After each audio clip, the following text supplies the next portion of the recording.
اینو میگی 100 بار، این روزگارم نیست دیگه، دارم از پا میافتم، عاقبت همین نیست. مثل هر شب امشب بارون نمیباره، مثل هر شب امشب فقط را میرم من آواره. فکر نکنم ساده بودم، هر شب پی راه دودم، مغزی که باز باره پور از مرزی که تا راه خون است، فصلی که به یاد اون است، رازی که باز عاشقون است، سردی که مثال گونش نیست زیر این سایه بونا. اونقدر حالم بد بود ولی تو به هم نشون دادی خود کم بود و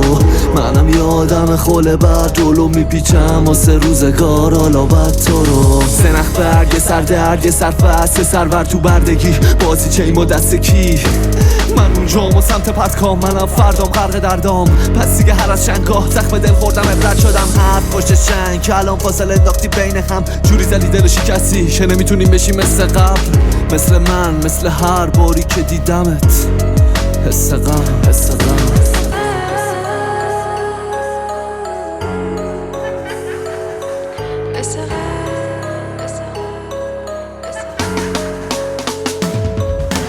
اینو میگی 100 بار، این روزگارم نیست دیگه، دارم از پا میافتم، عاقبت همین نیست. مثل هر شب امشب بارون نمیباره،